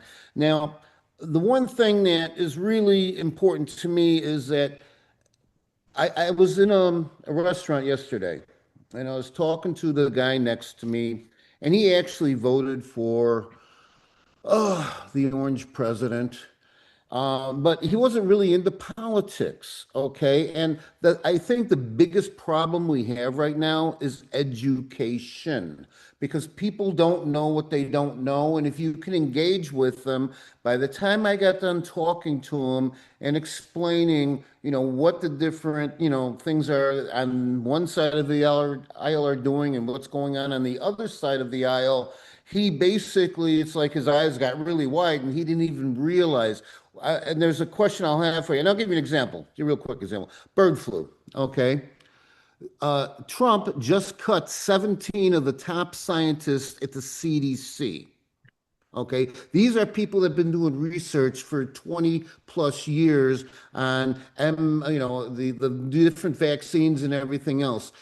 Just like COVID, if all of a sudden bird flu, which is now being more prominent, gets into the environment, I mean, do we want to risk hundreds of thousands, if not millions of people dying because this guy decided, he got, RFK Jr. deciding that, vaccines are stupid, cutting the funding to that.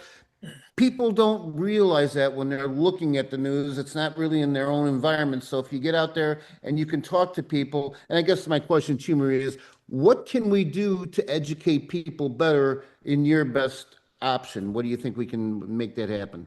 Well, the folks on, on the show can do what we do every week, but what I try to do on my Substack column and in speaking engagements is empower them, give them the sword, right? So that they can tell their story. It really is that simple, folks. Is tell your story. So I tell the story of my mom's best friend who's on Medicaid long-term care, and she's going to lose it shortly because of the Trump cuts. So she won't have in a year, she won't have anywhere to go. She won't have a place to stay because she's losing her long-term care at her retirement facility. So heartbreaking, right? I tell the story of I have a dear friend that went through a cancer trial and it was just caught off because Trump and the Doge cuts cut out the NIH funding for that cancer trial. So tell your personal story to a friend because we can all empathize with just our human lives, right? So each of us tell your story about how these horrifying actions and policies of this administration are affecting your family and your friends, just real simply, right? So tell your story. Well, I'm so glad you brought out the tell your story part, Marie, because COVID is coming back. And, I got COVID last week, which is so surprising because everybody thought that COVID is up and gone. And now with this idiots cutting out funding for vaccine research and all of that. And by the way, Bernie had a great thing on Kennedy when he was showing the onesies that Kennedy is trying to sell for $26 about saying no vaccines or something like that. And this was an organization, a nonprofit that Kennedy actually set up. And Kennedy was on the back foot in the Senate in the hearing on that one. If you guys get a chance, go watch that video. It is I won't call it funny. I think it is emblematic of what the heck is happening to our country. Okay. And also for the president out there who calls Chicago an unsafe city, I've got some family visiting from overseas, and we were actually in in downtown Chicago over the weekend, last week. We went to Navy Pier, we went to Michigan Avenue. We went all over the Chicago city over there. We had no issues at all. Right. We went to It's see beautiful. It's a beautiful city, right? This nonsense yeah. that I'm so infuriated, and I keep encouraging people because they are dribbling in. There's some National Guard dribbling in places, and some ICE people. So I laugh about this with Tom Homan saying that, oh, Chicago, we're coming. I laugh. It's like, oh, honey, that's cute. You don't know Chicago, right? So stand up, folks. Be the kindest your kindest self, your most welcoming self to all these people, but let them know your city is beautiful, safe with a capital S. By the way, quick plug on Wednesday night at 7 o'clock Chicago time, on my Substack Live, I'm going to have Mayor Brandon Johnson speak to the Trump invasion and how we have effectively brought down crime quite well and violence. So And look please, for that 7 o'clock on Wednesday night. yeah, please share with Brandon Johnson that we actually took a boat cruise on the river, and absolutely beautiful, gorgeous, no issues at all. It's 9:31. Let's bring in Maria Muzaffar for breaking the echo chamber. Thank you so much, Marie, for joining us. Thank you, Maria. Please come on in and let's break the echo chambers. What the heck is happening in our country? Good morning. Good morning. First of all, I want to thank Marie for saying something very important and that helps in breaking the echo chamber, and that is telling your story to humanize the issues so you can read beyond the headlines. So I think it's fantastic advice. That human aspect actually lets people understand the mechanics of what the actual goal is when policy is implemented and actually how it hits people on the ground. So I want to start out with issues that will be very difficult to be politicized, I think. And that is waking up kids in the middle of the night and taking them out of their beds and putting them on planes. Okay? So children are sleeping, and where they are being sheltered in foster shelters, these are unaccompanied minors that are already away from their parents, that have been sent for various reasons or fled for various reasons. And they have finally found, after a few years of trauma already in their early years, some semblance of peace and security.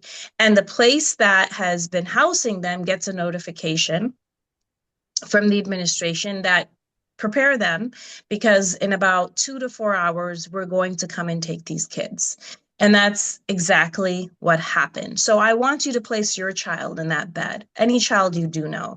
The child is woken up, put on a plane, and basically shipped off to Guatemala. Luckily, what happened in this situation is that a judge was notified, and kudos to the judge for really rolling up the sleeves and recognizing that this is something that can be stopped, because I think there's a lot of confusion about what can be stopped and what can't with these injunctions. And the plane was turned around. But there were children sitting in that plane while this legal issue was being fought out in the judge's chambers, sitting on a plane for about 2 hours, sweating, uncomfortable, not knowing what to do, and then the plane deboarded. But I want to make very, very clear what this is. This is indefensible as an immigration policy. And we always talk about this, that it's not about legalities alone. It's about how we do what we do. And we have to interpret why they're being done the way they're being done. So first is, it represents a cruelty of not recognizing that these children are equal to everybody else and that they're going to suffer through trauma. It's unfair. It's inhumane. For some reason, these children are not given that same test of humanity. Secondly, it's to scare you, because if we can do this to children and wake them up in the middle of the night, just imagine what else we can do. And I think it's very, very important for everybody in this country to block out the political camp that they're in, the political label that they give themselves, the issue and the opinion that they have on the issue of immigration and illegal immigration in general, and just look at that. Because that is a snapshot of what the actual intention is. And it's critical. So we're going to be seeing things like this again. You know, there's a little bit of discussion about the constitutional protections and how we how we use them and how we leverage them, I want you to think about just policymakers who are pushing this type of policy to think about how can we really scare these people? How can we get around legal protections? How can we scare them so bad that they all just leave?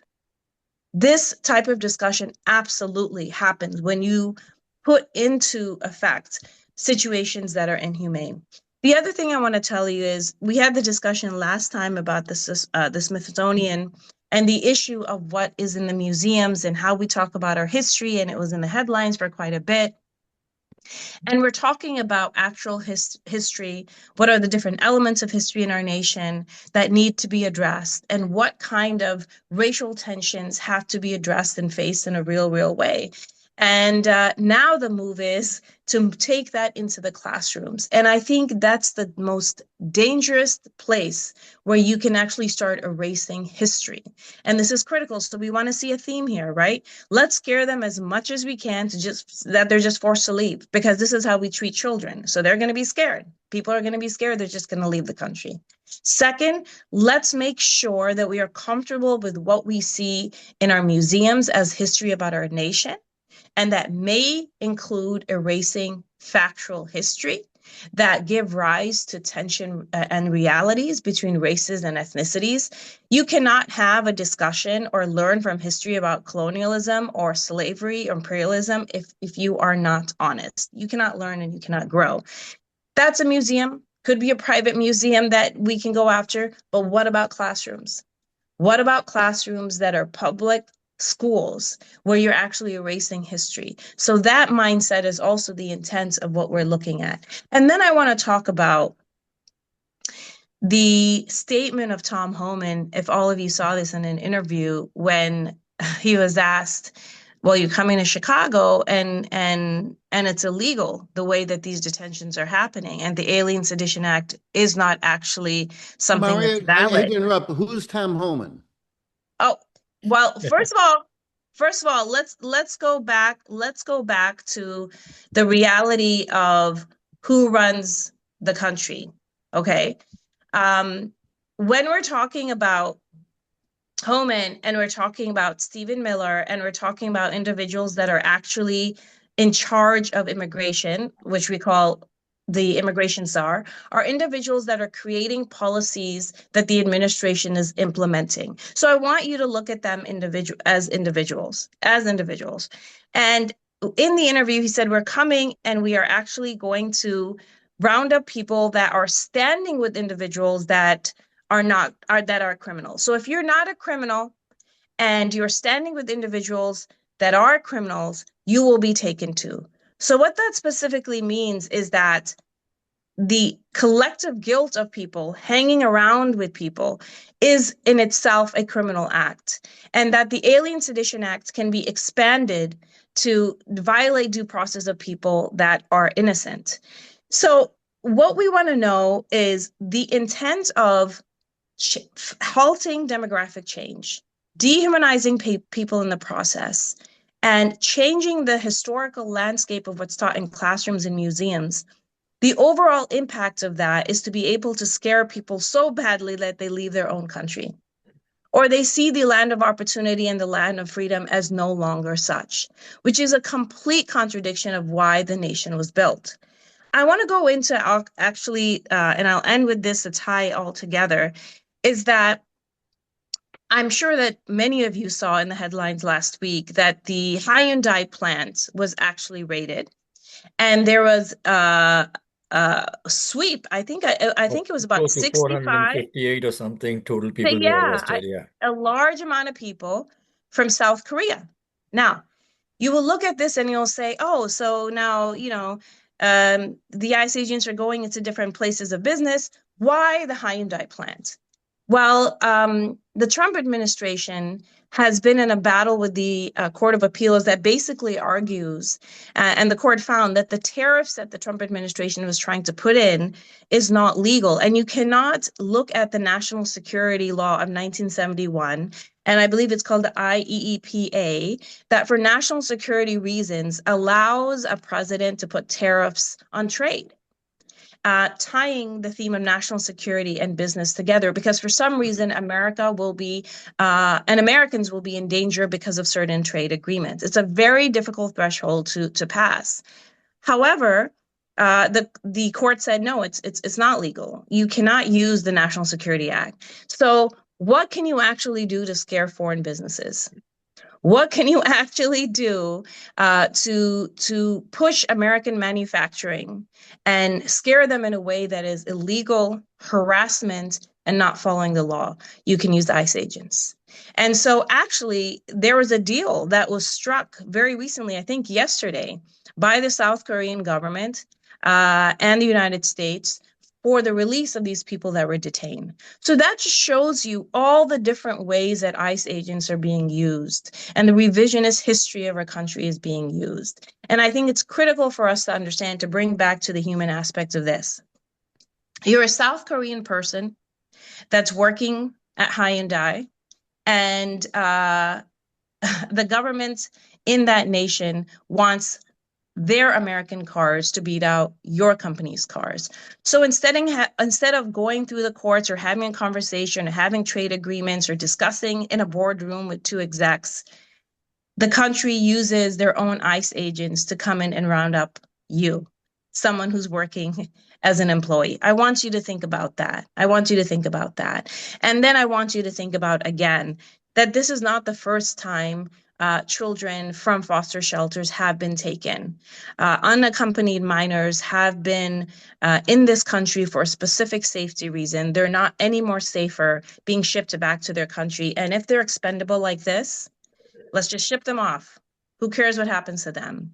Then you're actually basically stating that the basic human dignity of a child that has nothing to do with your political or legal agenda is going to be a casualty. And I will tell you that ICE coming into Chicago, the theme that has been stated again and again from the administration is collateral damage. So all of us, every single one of us needs to understand that humans cannot be collateral damage.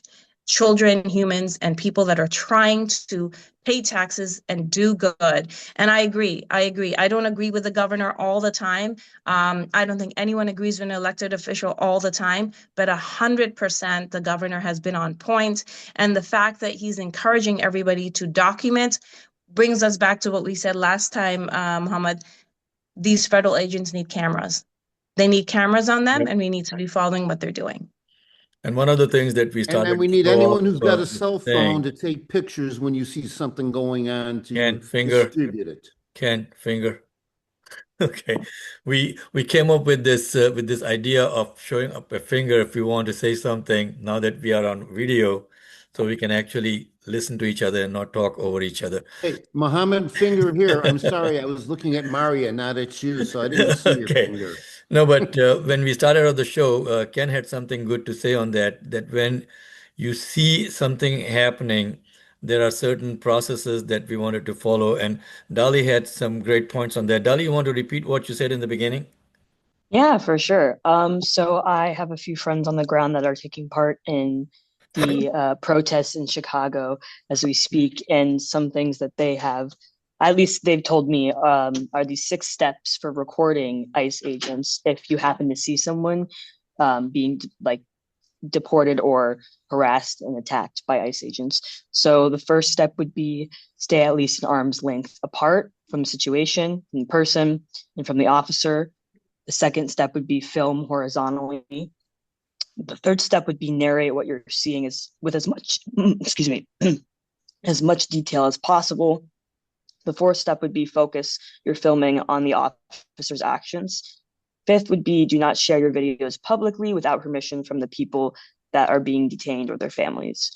And sixth would be to call the FSN hotline, which is the Family Support Network. It's a research from the Illinois Department of Human Services, and that number would be, the number would be 1-855-435-7693. 1-855-435-7693, and that you can talk to an operator about what you are seeing and what you've captured on film. Wonderful, great information. Again, thank you so much for sharing that. Maria, thank you for breaking the echo chamber on that. And Marie, as usual, we have so much value that you are bringing to the show. Let us continue to do this. Let us continue to do this. And we need to make sure that people are listening, people are taking the message and sharing it.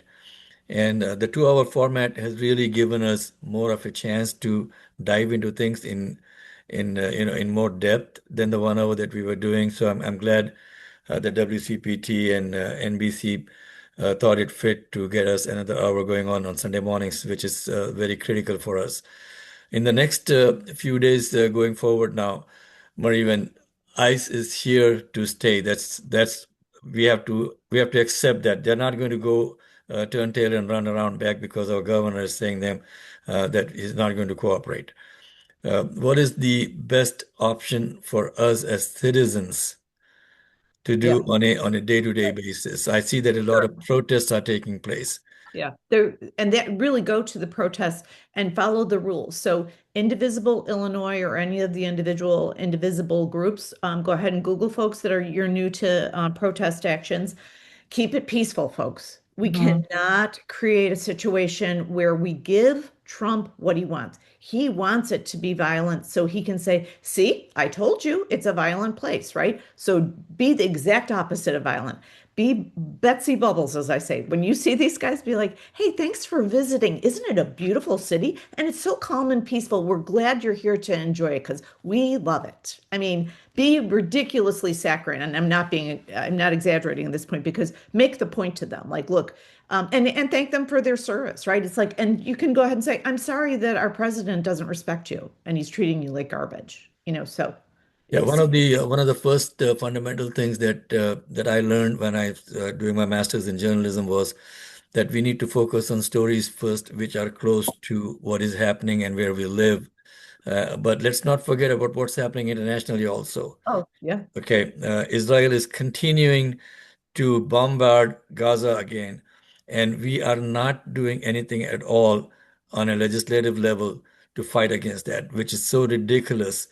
That thing is continuing, the genocide is continuing, and there's a lot of people who are actually veterans who are coming up, and they were protesting. So pleased to see that. So pleased. They were protesting in the Senate, and the veterans were arrested for protesting and calling for an end to genocide. Heroes, like, let's just put that in frame, right? Is that our heroes are being arrested for sharing the truth, right? So this is what's going on in our government right now. So I commend those veterans so much, and all of those, and I commend our law enforcement. I don't know if you saw yesterday, that law enforcement was actually pushing ICE out. So let's give our kudos to our amazing heroes on the ground, our law enforcement here, the police in the Chicago area, but also to our veterans. But it is, by the way, if you know a veteran, encourage them to speak out. If they are enraged by Trump and Homan, and by the way, I don't think we answered the question about who Tom Homan is. Tom Homan is the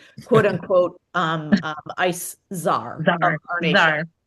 Yeah, so he doesn't even have like a big boy title. It's called ICE czar. Like I don't. It's not even a title. So he's a ridiculous. And he's not a federal employee by a long shot. By definition, he's not a federal employee. Let's not forget that. I mean, I don't mean to be cruel. It's not about physicality or other things. But he looks like a cartoon character that is like a bully in a cartoon character. Like I don't even understand why they chose him. But it is true, Mohammed, is that if we tell all of our friends that are veterans or active duty to speak out, there's always more of us than there are of them. And that's what we all have to remember in its greatest premises. Our peaceful approach, there's always more of us than them. And this is not a spectator sport, folks. It's everybody. And I know if you don't like politics, you don't want to talk about it, but you do like your life, right? And if you want to keep your life, then let's all speak out. And it was so heartbreaking to see that these veterans are protesting against what is happening with our foreign policy and our money, and they were being arrested in the halls of parliament. But this is very important for us to see because it's not new, right? When we think about Vietnam too. So this is why it's so important for us to understand history and protest and dissent and the power of dissent. Dissent has been crushed before, and it's been crushed violently. So that's very, very important for us to weave through here. And one thing I wanted to say, Marie, that you didn't touch on, but I think you were connecting the dots here, is with Mamdani. and we speak about the global perspective and Gaza, his opinion on Gaza is very, very strong. And so we really need to speak about where the Democrats have put their stake in the ground on Gaza, even when there is starving children that is documented, right? So that is very, very critical. And I think that also Mamdani identifying it so vocally forces the Democratic Party to change its positioning, not only policy-wise, but even speaking about it. Look, I mean, people were so inspired by Cory Books. I think it was 20-hour, was it a 20-hour talk? Cory Booker, yeah. Sorry, 24 Booker, hours. Cory Booker. Yeah, Booker, 24 20 hours. hours. He Yeah. spoke, and it was so inspiring for a lot of people. He did not mention Gaza and the children of Gaza.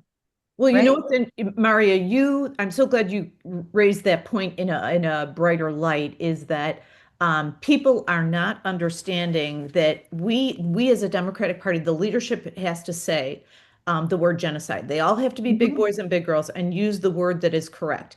Ethnic cleansing and genocide. It's with a capital G, right? Like, and here's the newsflash for all these folks is that that's the moral thing to do, right? That's the important, humane, moral thing to do. But also be a smart politician. 80% of this country believes there's a genocide. 80, it's like 78, I think. 80% of the country And understands didn't there's the a genocide. EU just classify that as a genocide? Everybody has, like, seriously, Yeah. like, Yeah. you know, my mom who is barely, you know, audible at this point, like, knows it's a genocide, you know, like, come on, like, it is. So the fact that they are so controlled by money, that's what it is, right, Maria, is that they're so controlled by AIPAC and Democratic Majority for Israel that they can't see straight. And so they don't like Mandani because he wove the issue of morality and humanity internationally into his message in New York, in the, you know, largest city in our country. Of course he would. Of course he would. And they don't like it. So that is one of the major reasons. The large, Marie, it can't be any easier than it is now looking at the results, the large Jewish population that supported him. Oh my gosh, It and can't be any, conservatives. Yeah, it can't be any easier to say, look, we're not in two camps actually. The camp has merged and they're looking at legal terms and they're speaking appropriately. We should as well. Right. Well, and I wanted to come back to what is happening with the ICE agents. Carl just put up a message that the ICE agents, like police and National Guard, are not making policy and they're just doing their jobs. And yeah, we have to appreciate it. But how do we get there? That's what Carl is saying, that President Obama deported more illegal immigrants by far. But, Carl, not in the way that this fascist government is trying to do. Yeah. And President Obama didn't come back and say, oh, we are creating a Department of War now. Carl, you're on. So two things I just want to correct the books here is that as of last week, Trump has now eclipsed Obama's numbers, just to be clear. But Obama's numbers were all based in due process. Obama's folks that he deported went through their due process. I just want to be 100. That is the big difference. That's a huge difference. That is a huge. But I want to speak to Carl on this too, though. You know, specifically the statement that we're talking about as far as ICE agents themselves, them being masked and covered up. The explanation is that they're being doxxed and that people are trying to abuse their families. ICE agents themselves don't want to be put in those positions. And I think Marie is correct in this when she says, tell ICE agents, why are you being treated like this? Why are you being used like this? And it comes with the notion that you get a $50,000 bonus. You don't have any other requirements other than being 18 and being physically fit. You can tell a kid a lot of things. You're not really telling the kid what he's or she is getting into. Right? So you're correct. ICE agents are not creating the policy, but they're being manipulated in this way. And I think we need to recognize that as well and use that language, right? Because that can really open up and destroy that echo chamber. Okay.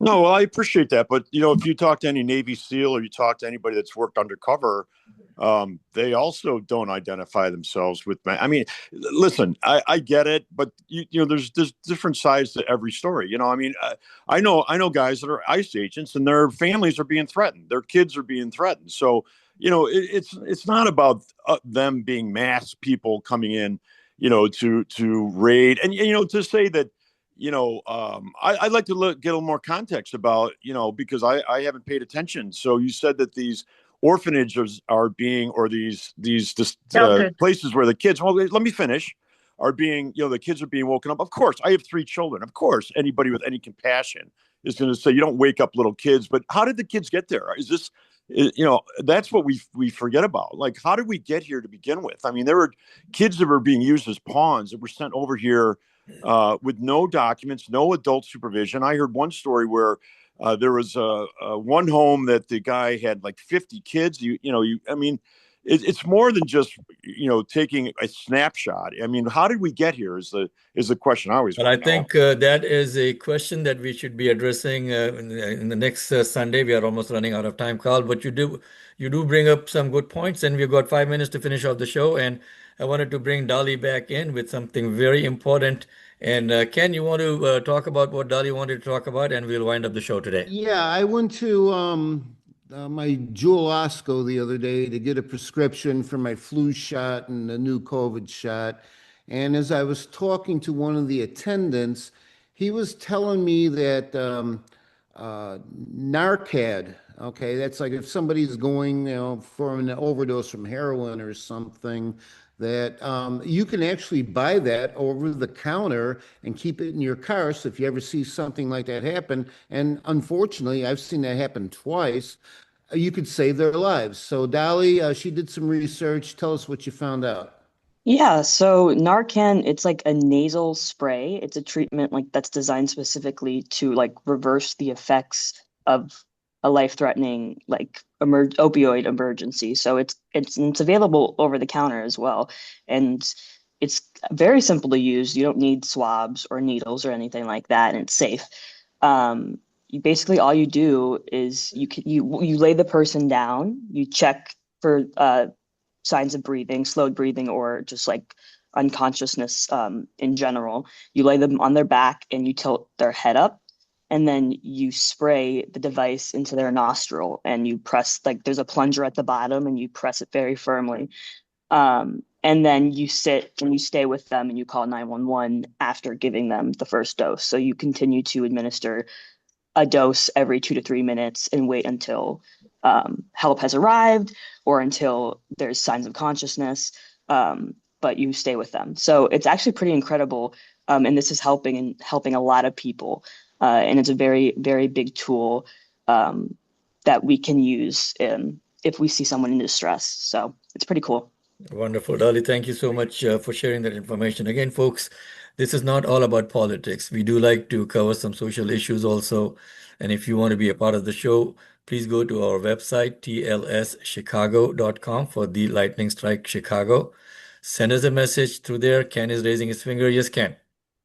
Okay, I'm going to do a quick ad because we do talk a lot about politics. And if you happen to reside in the southwest area of the Chicagoland area, Will County, whatever, on the 19th, we're going to have a bunch of VIPs coming up for a meet and greet. There's no cost involved.